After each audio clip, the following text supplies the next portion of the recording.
parole est à Madame Françoise Descamps-Cronier pour le groupe SRC.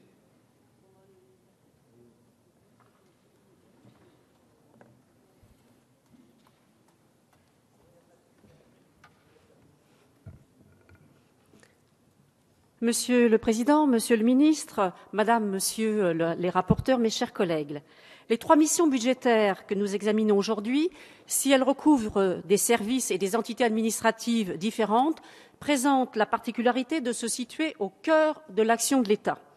Elles prennent leur part du sérieux budgétaire, qui est la marque des projets de loi de finances successivement présentés à la représentation nationale depuis 2012, comme l'illustre la mission budgétaire Pouvoirs publics, en baisse de 19,7 millions d'euros par rapport à la précédente loi de finances initiale.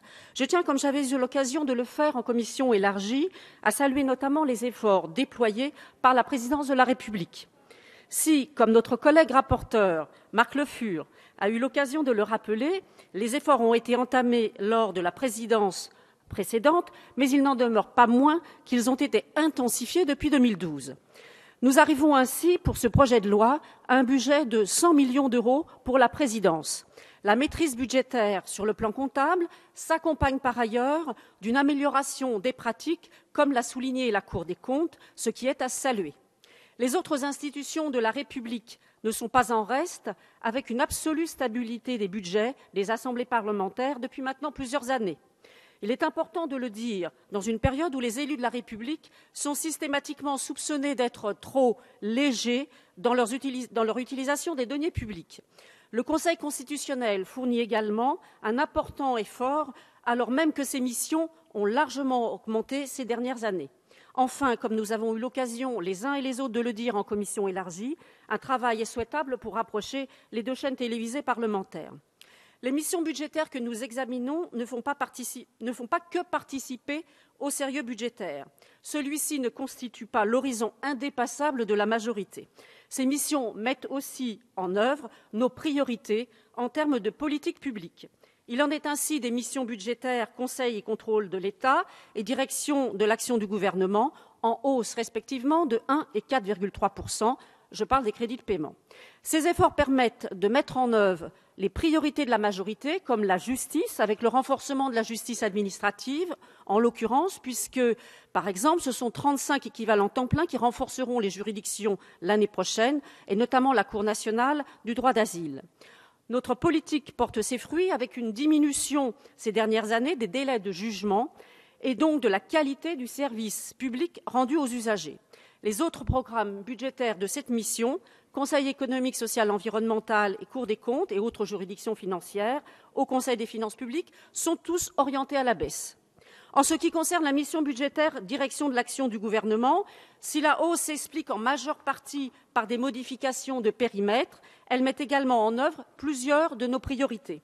La reconstitution des capacités stratégiques de l'État en est une, avec un effort important réalisé en faveur de l'Agence nationale de la sécurité des systèmes d'information, qui profite du renforcement à la fois humain, 65 équivalents temps plein supplémentaires, et budgétaire, mais aussi au profit du réseau interministériel de l'État, qui bénéficie aussi de personnel supplémentaire.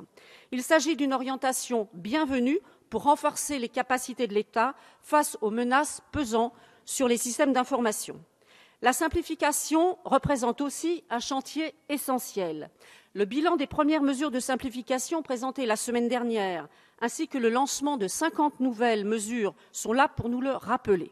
Au-delà de la simplification de la vie de nos concitoyens et des entreprises dans leurs relations avec l'administration, ces mesures ont déjà permis à l'économie française de gagner 2,4 milliards d'euros depuis juillet 2013.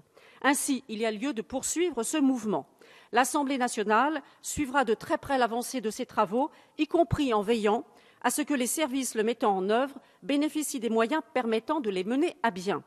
Enfin, ce budget marque le renforcement des moyens attribués à plusieurs autorités administratives indépendantes, couvertes par le programme budgétaire Protection des droits et libertés, Ainsi, la Commission nationale de l'informatique et des libertés bénéficiera de 7 équivalents temps plein en renfort, la Haute Autorité pour la transparence de la vie publique de 10 d'entre eux et le Contrôleur général des lieux de privation de liberté de 3. Ces moyens doivent permettre à ces entités chargées de veiller au respect des règles, d'accompagner la montée en qualité de la pratique du droit dans notre pays et de rapprocher toujours davantage nos usages avec les règles que nous nous sommes fixées. Il s'agit d'une mission essentielle. Aussi, il y a lieu de souligner le renforcement de ces acteurs de l'état de droit dans notre projet de budget. Pour l'ensemble de ces raisons, et pour d'autres que je n'ai pas le temps d'évoquer, eh bien, le groupe SRC votera en faveur de ces crédits. Je vous remercie, Madame Descamps-Cronier.